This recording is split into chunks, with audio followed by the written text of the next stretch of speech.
বেঙ্গলে duplicate voter ধরতে আসছে এআই অ্যাপ। রাজ্যে পৌঁছালো ইসির 4 সদস্যের টিম। পশ্চিমবঙ্গের বিশেষ নিবিড় পুনর্বিবেচনা এসআইআর পর্বে এবার বড় পদক্ষেপ। রাজ্যের মুখ্য নির্বাচনী অফিসার জানিয়েছেন, ডুপ্লিকেট ভোটার শনাক্ত করতে প্রথমবারের মতো ব্যবহার করা হবে এআই ভিত্তিক অ্যাপ, যার মধ্যে থাকছে ফেস রেকগনিশন বা মুখ শনাক্তকরণ প্রযুক্তি। সিইওর কথায়, এআই সফটওয়্যার ডুপ্লিকেট মুখ শনাক্ত করেই সম্ভাব্য নকল ভোটারের তথ্য দেবে। আর মৃত, স্থানান্তরিত বা ডুপ্লিকেট ভোটারের ক্ষেত্রে যে কর্মী ফর্মে সই করবেন তার উপরই থাকবে সম্পূর্ণ দায়িত্ব।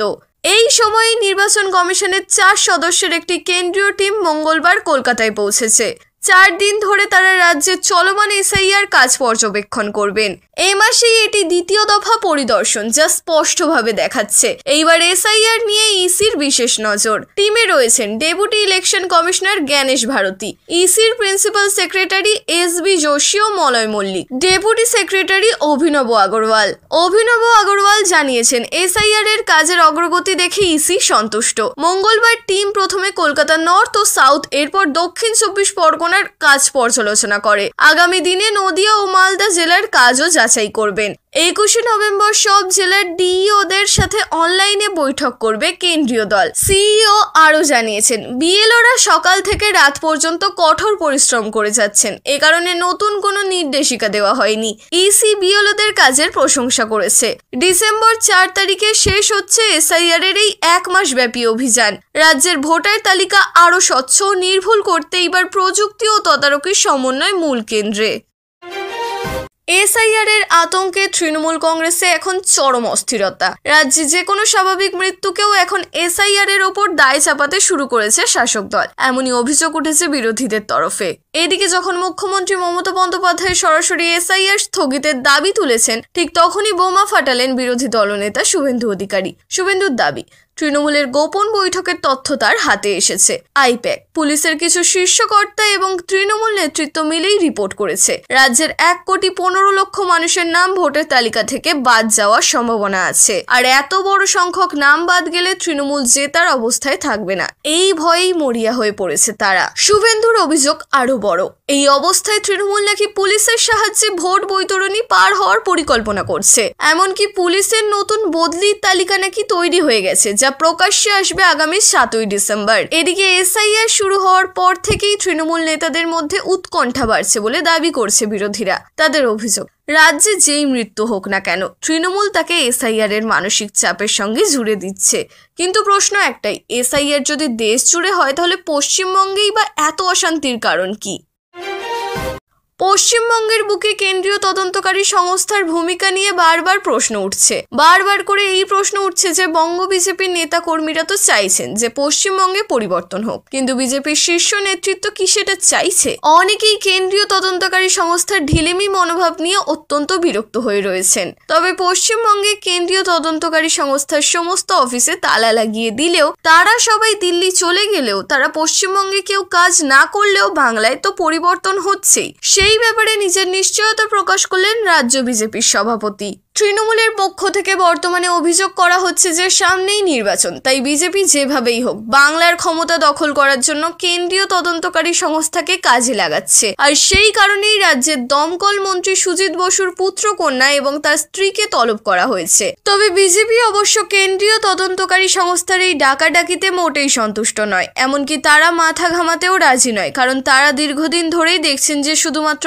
ডাকাডাকির মধ্যে সীমাবদ্ধ রয়েছে। তাই মানুষের ওপরেই সবটা ছেড়ে দিয়ে কেন্দ্রীয় তদন্তকারী সংস্থা যদি পশ্চিমবঙ্গে কোনো কাজ নাও করে, তবুও যে তৃণমূলের বিদায় হচ্ছে সেই ব্যাপারে কনফিডেন্ট শ্রমিক ভট্টাচার্য। এদিন সুজিত বসুর কন্যাকে ইডির তলব প্রসঙ্গে শ্রমিক বাবুকে একটি প্রশ্ন করা হয়, আর সেই প্রশ্নের উত্তরে তিনি বলেন, দেখুন, এই ডাকাডাকির মধ্যে বিজেপি নেই।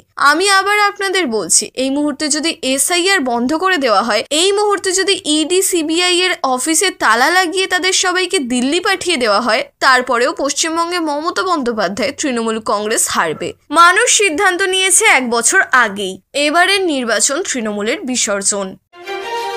যদি কোনো ঝোপে ঝাড়ে অস্ত্র ফেলে দিয়ে যায়, পরবর্তীকালে রাজ্যপাল এবং রাজভবন দুটোই কালিমালিপ্ত হতে পারে।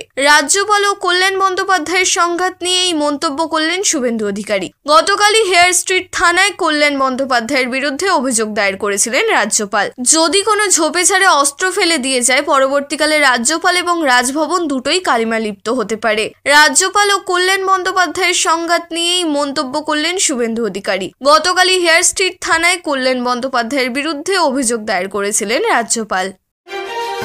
2026 সালের বিধানসভা নির্বাচনকে সামনে রেখে বাংলায় বিজেপির 500 কোটি টাকার বিশাল নির্বাচনী বাজেট নিয়ে দলের অন্দরে শুরু হয়েছে তীব্র আলোচনা। পদ্ম শিবিরে একাধিক সূত্র জানাচ্ছে, সংগঠন, প্রচার, সফর, ডিজিটাল ক্যাম্পেইন এবং লক্ষ্যভিত্তিক আসনগুলিতে বিশেষ ব্যয়ের জন্য এই বাজেট আরও বৃদ্ধি পেয়ে 1000 কোটি টাকাও ছুঁতে পারে। তবে সবচেয়ে বড় পরিবর্তন, এই অর্থের সম্পূর্ণ নিয়ন্ত্রণ এবার থাকবে দিল্লির হাতে, রাজ্য নেতৃত্বের হাতে নয়। 2016 ও 2021 সালের তুলনায় এই ব্যয় কয়েক গুণ বেশি। 2021-এর বিধানসভা নির্বাচনে বাংলায় বিজেপির খরচ ছিল মাত্র 100 থেকে 110 কোটি টাকার মধ্যে। তুলনায় 2026-এর নির্বাচনে বিজেপির 500 কোটি বাজেট একটি নজিরবিহীন সিদ্ধান্ত। এই বাজেট আসছে পুরোপুরি কেন্দ্রীয় তহবিল থেকে, এমনই জানিয়েছে বিজেপির একাধিক নির্ভরযোগ্য সূত্র। দলের অন্দরে প্রশ্ন উঠেছে, এত বিপুল অর্থ খরচ করেও কি বাংলায় প্রত্যাশিত সাফল্য মিলবে? কারণ 2021 সালে প্রচারে প্রচুর টাকা খরচ হলেও বিজেপি ক্ষমতা দখল করতে পারেনি। তাই বিজেপির 500 কোটি বাজেট নিয়েও সংশয় তৈরি হয়েছে অনেকের মনে। এই নির্বাচনের প্রস্তুতির মাঝেই রাজনৈতিক মহলে গুরুত্ব পাচ্ছে আরেকটি বিষয়, দিল্লির কঠোর নজরদারি। গেরুয়া শিবির সূত্র বলছে, রাজ্যে কোনো নেতা এবার স্বাধীনভাবে প্রচারের খরচ ঠিক করতে পারবেন না। প্রতিটি ব্যয় হবে কেন্দ্রীয় পর্যবেক্ষকদের অনুমোদন অনুযায়ী এবং সব হিসাব সরাসরি রিপোর্ট যাবে দিল্লির হাতে। রাজ্য ইউনিটের নেতারা শুধু মাঠের কাজ দেখবেন, অর্থনৈতিক সিদ্ধান্ত নেবেন না। আগামী 22 নভেম্বরের মধ্যেই বঙ্গ বিজেপির নতুন রাজ্য কমিটি ঘোষণা হতে পারে। শ্রমিক ভট্টাচার্যের নেতৃত্বে এই কমিটিতে জায়গা পাবেন কিছু পুরনো মুখ, সায়ন্তন বসু, রিতেশ তেওয়ারি, রাজকমল পাঠক, রাজু বন্দ্যোপাধ্যায়।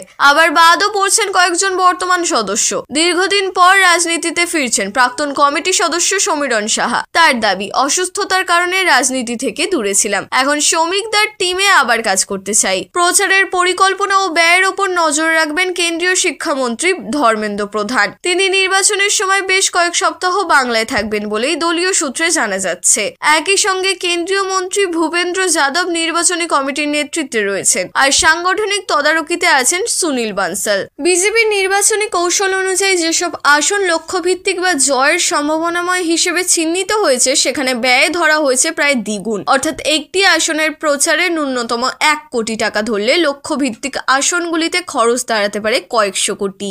দলীয় সূত্রেও জানাচ্ছে, প্রধানমন্ত্রী নরেন্দ্র মোদীর সভা, তার সফর, নিরাপত্তা, হেলিকপ্টার ব্যবহার এবং 5 হোটেলে শীর্ষ নেতাদের থাকা, এইসব খরচা আলাদাভাবে বহন করে দিল্লি। ফলে রাজ্য বাজেটে এগুলো ধরা হয়নি।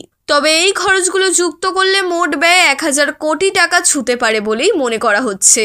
কিন্তু প্রশ্ন এখনো একটাই, বিজেপির 500 কোটি বাজেটে কি সত্যি 2026-এ বাংলার নির্বাচনী সমীকরণ বদলাতে পারবে? দলের ভেতরেই কেউ কেউ মনে করছেন শুধু অর্থ নয়, সংগঠন, মুখ, জনভিত্তি সবাই সমান গুরুত্বপূর্ণ। অন্যদিকে নেতৃত্বের একাংশ বিশ্বাস করেন কৌশলগত প্রচার, বিশেষ লক্ষ্যভিত্তিক ব্যয় এবং কেন্দ্রীয় তদারকি বিজেপিকে নতুন শক্তি দেবে।